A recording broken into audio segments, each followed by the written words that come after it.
When I was in my early 20s, my best friend died a sudden and tragic death.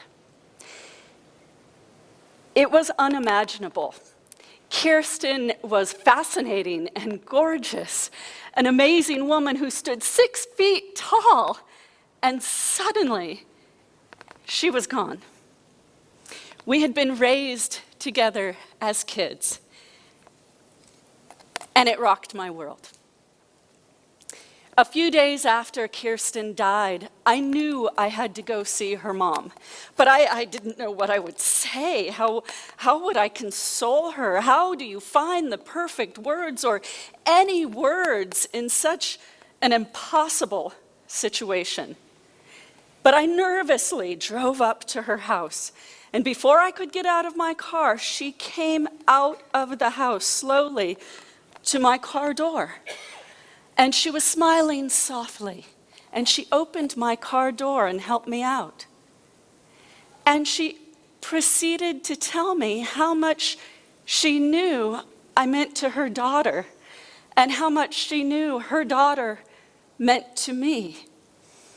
She continued to softly smile and kind of speak in a hollow tone about Kirsten's qualities, the endless crying, the anger and disbelief, the heavy emotions that I fully expected to experience with Kirsten's mom.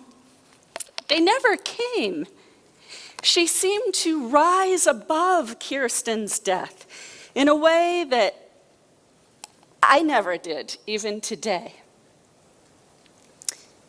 If I didn't know any better, I would have thought she was insensitive to Kirsten's death, that she didn't feel anything about Kirsten's death. Why was she so aloof? And what was going on? Well, what I knew, and thank goodness that I did, is that Kirsten's mom was a metal element. A personality type that is able to rise above the stress and the muck that the rest of us usually get stuck in life. They are full of grace and wisdom, and their lesson in life is to let go, to release, and to move on.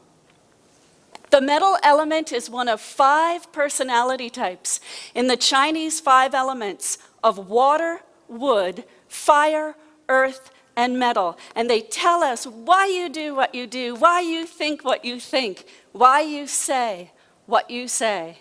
And if you've never heard of the Chinese 5 elements, you might be surprised to learn that they are over 2,000 years old. They are the world's oldest personality typing system.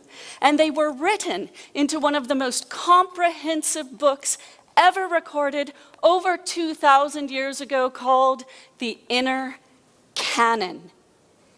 And they would tell people every day what their lives would be like. But they were buried and they were suppressed by a man, Chinese dictator Mao Zedong.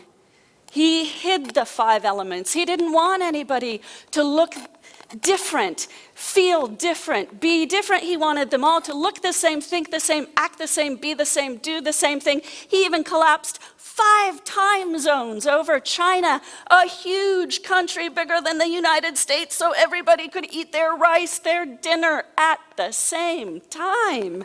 He got rid of things like poetry and music and free thought and feng shui and the 5 elements.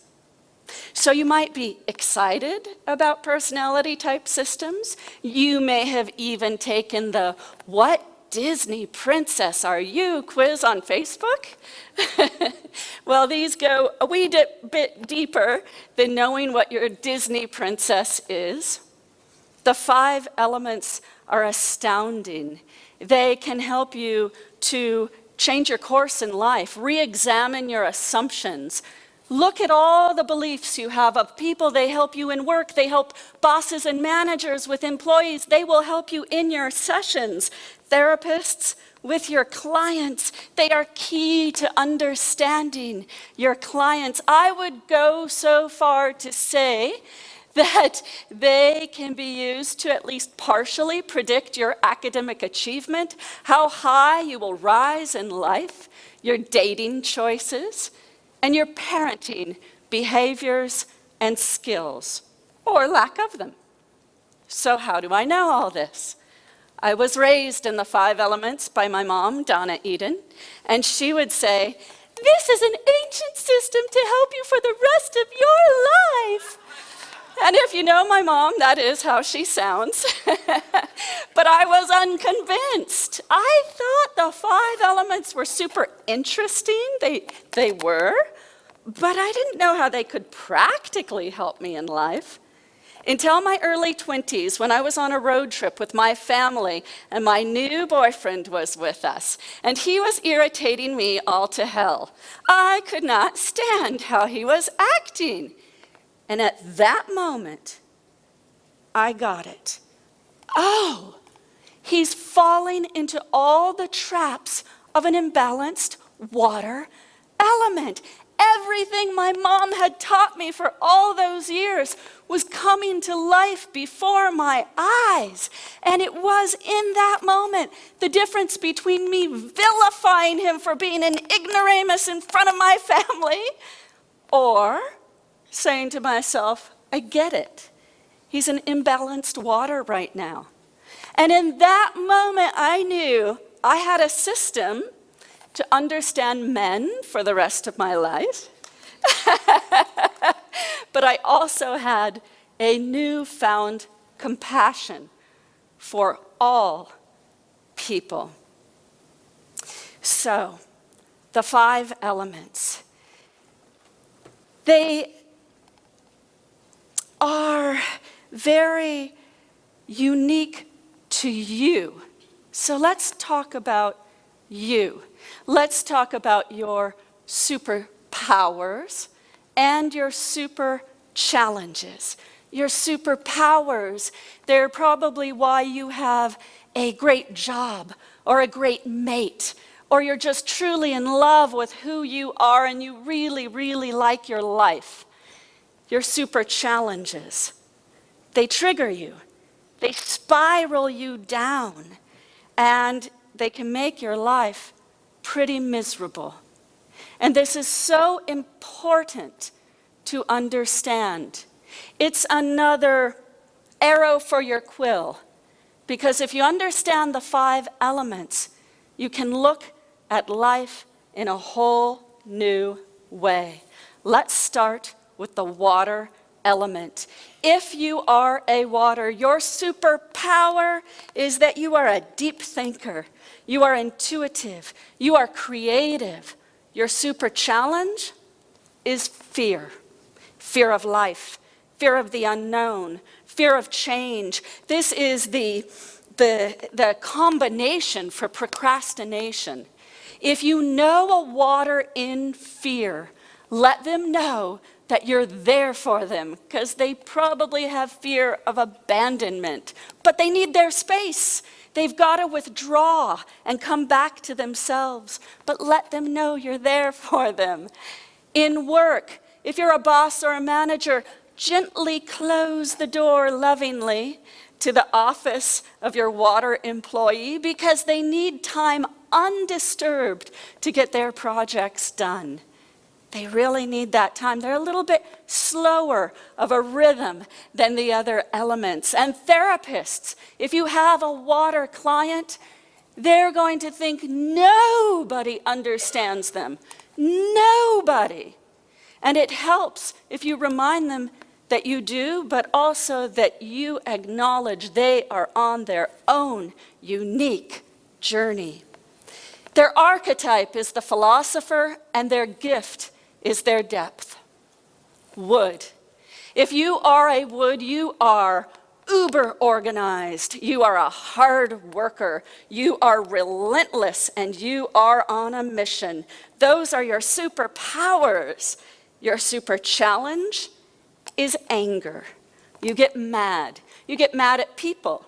You get mad at injustice. You get mad when people don't tell the truth. You get mad at those little dust bunnies that collect in the corners of the room, and they aren't really cute bunnies. No, they're like fluffy clumps of dust particles and microscopic cells and dirt that's been brought in by shoes. Who's wearing shoes in the house? No one's supposed to wear shoes in the house, and you know what dust bunnies are because woods are very well researched. They know everything, which is their super challenge. They think everyone else is dumb.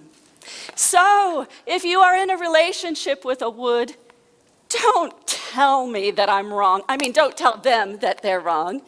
Use gentle stories to convey a message to them. This will go a lot farther. And don't give them too much praise, or they will think you are an idiot with no sense of standards. Therapists, if you have a wood, they're gonna give you a run for your money.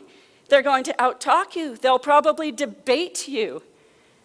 You can just know that they want solutions, and they probably wanted them yesterday. Their archetype is the pioneer, and their gift is their fortitude. Fire. If you are a fire, your superpower is that you have an optimism that you spread around the world, and your super challenge is panic. You tend to get off course. You get really scattered. If you are working with a fire who is panicking and scattered and getting off course, sit them down. Tell them matter-of-factly what's happening in the situation. Don't coddle them or placate them. Just be matter-of-fact, but try to lace in as many positive words as you can, because they really love the light. They really love optimism, and that's how they come home to themselves, with the positivity. Therapists, your fires are going to have a hard time going to the negative parts of their life. They want to keep it light. So, as best you can, try to lace in laughter, maybe a little visiting, some warmth. That's the way you will keep them present with you. Their archetype is the wizard, and their gift is their optimism. Earth. If you are an earth, your superpower is a compassion that will undoubtedly save the world. Your super challenge is that compassion turns to over-worry, turns to enabling, turns into not telling the truth because you don't want to hurt anybody's feelings. It can take a lot of effort to get an earth type to admit that they are uncomfortable or that something is wrong. They honor the other person.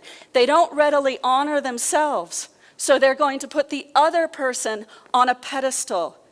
It's best with earths, because they really love people, to surround them with good friends, good people, and good food. Therapists, if you have an earth, they are not going to tell it like it is, like the woods will. They're going to sugarcoat everything, and they're going to put the other in the limelight, the husband, the wife, the children. They want to bring peace. Their archetype is the caretaker, and their gift is bringing peace. Metal. This is the last element, and if you are a metal element, you have wisdom and you have grace under pressure. Your superpower is this real calm. Your super challenge is that your grace and your calm under pressure can turn to detachment and aloofness. That aloofness will cause you to go from your heart up into your head, which is fine for many aspects of your life, but not great for loving romantic relationships. If you are working with a metal who has gone to this place up in their head, remember, meet them one-on-one. Metals usually don't like the social fanfare. They don't like a lot of people around. They want to engage with just you. And therapists, they are not the clients who are going to be really engaging in a lot of emotions. Sometimes they think they don't need therapy. but they're usually brought there by someone else. And many times they don't need tapping because they've got it all figured out in their head. The archetype is the alchemist, and their gift is their grace.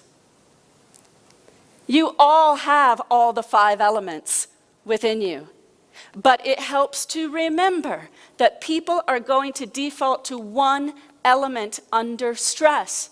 And if you can remember that, it will be the difference between thinking that your water kid is withdrawing from you, instead of knowing waters withdraw.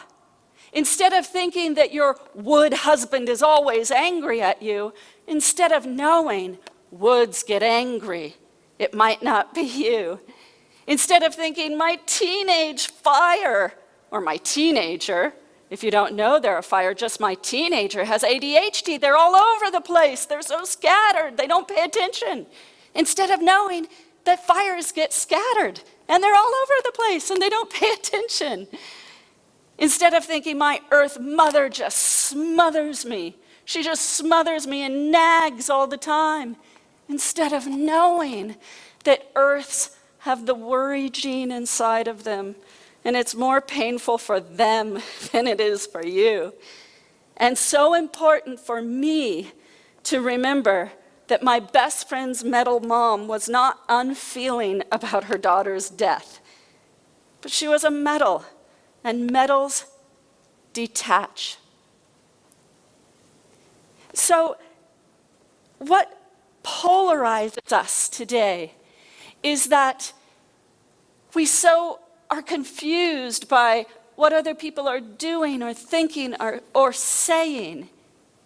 Let's march fearlessly and gently into the future with the knowledge that we are all somewhat contained by our personalities.